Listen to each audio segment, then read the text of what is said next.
Guys, and welcome back to today's video. So in today's video I'm going to be answering your guys' questions that you leave on my videos.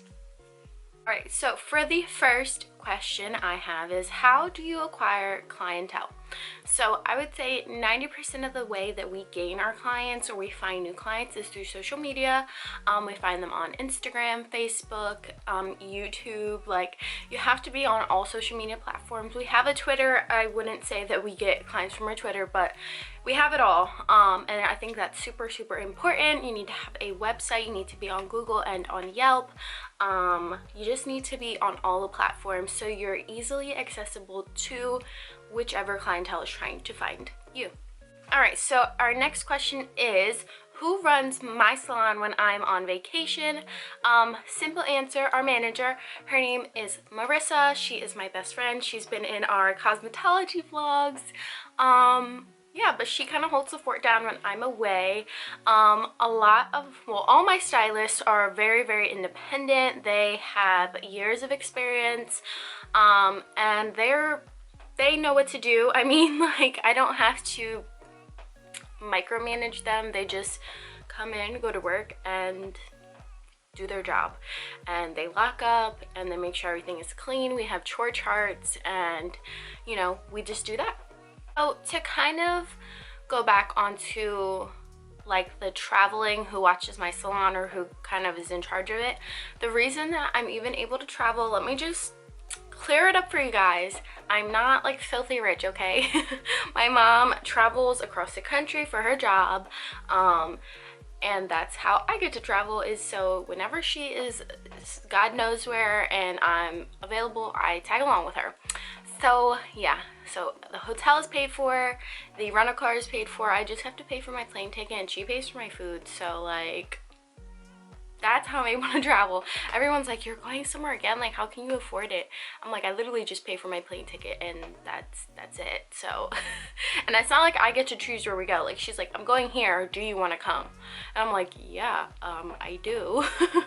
And I'm super grateful for that. I know that not everybody is able to do that, and even her with her job, she's like, I know I have a really good job because I like wouldn't be able to do this in any other position. Like, she kind of manages herself, which is really cool. So yeah, and sometimes when we're out visiting places, like, she'll take like a few days off from working wherever she's at so we can go explore wherever we're at, and that's how we travel. Next question is, how do we select our employees? This one I'm still learning, and I'm in my second year of business now, and I'm done hiring people, done for now. It's hard, it really is. So when I first opened my salon, I just asked my friends who I went to school with, and I asked them to come work for me. Both times it didn't work out, so that's all I have to say. Don't hire friends. And it turns out being the people who you think are your friends who kind of hurt you the most and kind of stab you in the back the most. Yeah, I don't want to say too much just for confidential reasons, but don't hire your friends. And if you do hire friends, make sure you know that you have that separation between friendship and working, because kind of what I had to deal with is these people were like, oh, she's my friend, like she won't care if I do X, Y, or Z, you know? Like, I don't know. Maybe it's because I'm also young. I don't really know what they were thinking, but they just thought that they could get away with a lot more just because we were friends, right? So definitely, whenever, you know, if you're in this situation where you have to hire people for your own business, go through a lengthy interview, go through like all these applications and resumes, and go through it all. Maybe even have them come in and work for like a day or two as part of an interview process. That's what I think I'm gonna do, like, in the future if I hire more people, but not right now. Like, I love my team that I have now. Like, we are so solid, and fingers crossed we stay solid. All right, next question is, who helped me hire / interview? And simple answer is Marissa. She, our manager, she's also the one who holds the fort down. So she helped me in our interview process. Next question is, do you work in your salon or do you just run your salon? So yes, I do work in my salon. I have been doing lash extensions since 2017. I graduated cosmetology school in 2019, and I'm a cosmetologist. I do hair, I do makeup, I do lash extensions, hair extensions. Yeah, so yes, I work in my salon. I'm there Tuesdays through Saturdays, and I have a pretty full book. I'm booked about 2 months in advance. Besides just like working there, yes, I also run my salon. I do our payroll. I handle like our taxes. I do have an accountant, and I do our inventory. All the things that you can think of, I do. I don't hire anybody out other than the accountant. That's the only like extra person that I have, you know? Okay. Next question is, who manages your social media? And simple answer, a lot of these are just simple answers, but it's me. I run our Instagram, and our Instagram is linked to our Facebook, and I designed our website. I set up our Google page and our Yelp page. Like, I did everything. I post on our social media. I do not answer DMs though. I leave that up to my stylist to answer the DMs, because a lot of times people just needing appointments and they're the ones who are available. And I already have so much on my plate that it's just kind of an agreement that they answer the DMs.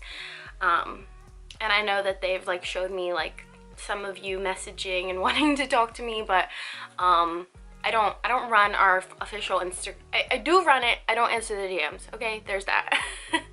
So if you want to get in contact with me, I would say email me maybe, because I probably won't respond to your DMs. Sorry. All right, next question is, where did you get your loan? So I get this question all the freaking time, and okay, I get it because I put myself out there, right? But one thing that I need like you guys to know is it doesn't matter where I got my loan. It's not like they're handing out loans, you know what I mean? What matters is your credit score, your credit history, your debt to income ratio matters. I don't know your age. I have no clue. Like your job history. It's not like the place I got my loan just was like, here you go, no questions asked. Like, no, like they were kind of hard on me, right? So I just think you need to maybe ask professionals in your area that you are in. I just got mine at Citizens Bank. Like that doesn't really help you like at all. Yeah, I'm sorry. And the next question is, how did I get approved for my loan? Which is, people ask me this all the time. And what I can recommend to you guys, please go watch like financial like independence videos, financial knowledge videos. Like, I don't know. I applied and I got approved. Like, I have no clue. Maybe I had good credit, good debt to income ratio. I just think that maybe you guys kind of got to do that research for yourself in your area, because it's different in different areas. I live in Delaware, so I don't know. Next question is, where did you get your salon equipment? So all of our styling chairs are cushiony mats on the ground, are from Amazon. I think like our middle like hair stations are from Amazon. Our shampoo bowls are from Minerva Beauty. And eventually when I get a new salon, I do want to get like everything Minerva Beauty because it's just so good quality. And our chairs I really wouldn't recommend from Amazon. Like they kind of suck and they like always break. But a lot of our decor pieces are from like Marshalls, Home Goods, TJ Maxx, Target, Amazon. And that's really it. Like thrift stores and like Facebook Marketplace too. I get a lot of like our vintage wicker items there.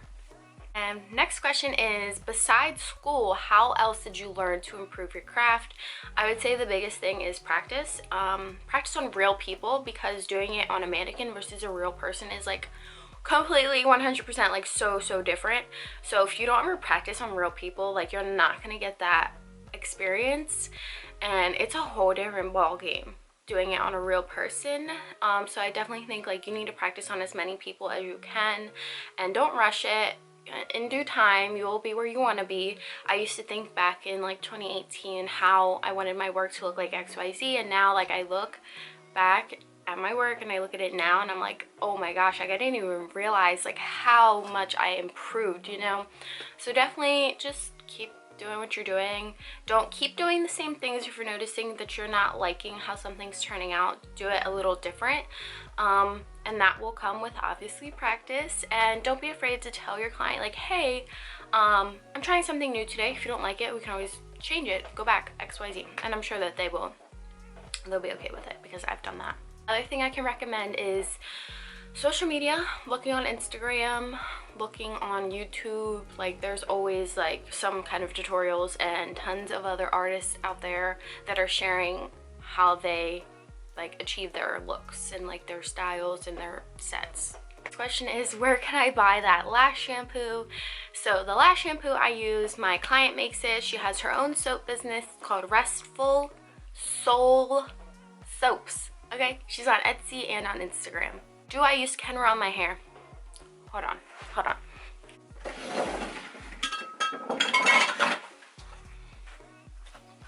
Oh, I don't know. Maybe. Do I sort of use Kenra on my hair?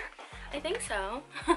So the first thing I have here, because it's gonna spill everywhere if I don't say it first, is the moisturizing oil. This I use after I curl my hair, or if my hair is like dry and it just needs some moisture. I use the Kenra Platinum Luxe One leave-in, and I'm currently using the Luxe shampoo and conditioner. I have the Curl Glaze Mousse for when I wear my hair naturally curly, and the Curl Defining Cream. Those are for when I wear my hair naturally curly. This is the Luxe oil, Luxe Shine oil.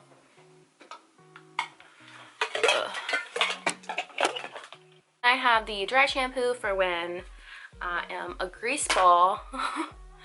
Then I have the working spray. I love this hairspray. It's so lightweight. And I have the blow dry spray.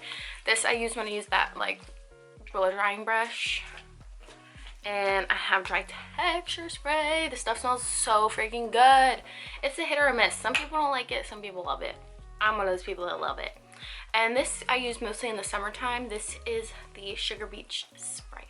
Yes I do use Kenra on my hair, and Kenra hair color as well. This is 9PV and beige on my ends, and nothing on the roots. That's is just natural black roots, literally. Let's see what my next question is. Advice on staying positive through slow season. Don't freak out. That's literally my advice, is just don't freak out. It'll be okay. Don't up and quit your job. You know, like if you're like me, this is your career, you don't have a plan B, like this is it for you, right? Just because you're slow, don't up and quit and make something else a priority. That's what I've seen a lot is lash techs get super slow and then they like find other jobs, and then those other side jobs are taking up so much of their time that now they don't even have enough time to do their career. Does that make sense? And then from that they obviously quit, you know, doing their career, and they just go for this like side job. But if they had stuck out with being slow just like a little bit, they could have gotten so much more from it. And that's something that I did. I was working at a restaurant and I was doing lashes, and I was like, you know what, like I don't even give myself enough time to do what I want to be my career. And I quit that other job. Of course I was slower, of course I wasn't making as much money, but in turn it gave me more availability to be open for appointments. And you just have to put it out there, shove it in people's faces like, I'm available, give discounts. You know, when you're just starting out, you can give discounts, referral programs, make people really feel like they are not going to get in with you. Even if you don't even have one appointment that week, be like, I only have one available, like get it while it's hot. Like, I don't know, you just have to create scarcity and make people feel like if they don't book you now, they're not going to get in. And that's what I do. And our last question of today is, how do we deal with no-shows? So it is our company policy that upon booking an appointment that we need to have your card on file. No, we cannot access your card. And no, we will not charge your card at any time unless you cancel and it is within that 24-hour period of when your appointment is, or same day cancellations, or if you just no show, like plain no show, that's when we will charge your card 50% of the service that you had booked. And for no shows, they are not allowed to book again. Cancellations, if they let us know, yes, they can book again, but no shows, we were like, you know what, you're not allowed to come here anymore because obviously you're wasting our time. But and clients seem to really enjoy that. We do, of course, get no shows here and there, and of course we charge them, and nobody's had an issue thus far, like knock on wood. But yes, so before we had it is we would charge like the full price of the service, and yeah, and like 24-hour cancellations got nothing. Like it wasn't like they got charged either. But this is what seems to work and seems to keep people from canceling and no showing. Alright guys, that is going to be it for today's video. Thank you so much for watching, and I will see you guys in the next video. Don't forget to like, comment, subscribe, keep asking me questions because I like making videos like these for you guys. Yeah, that's all I got. Bye.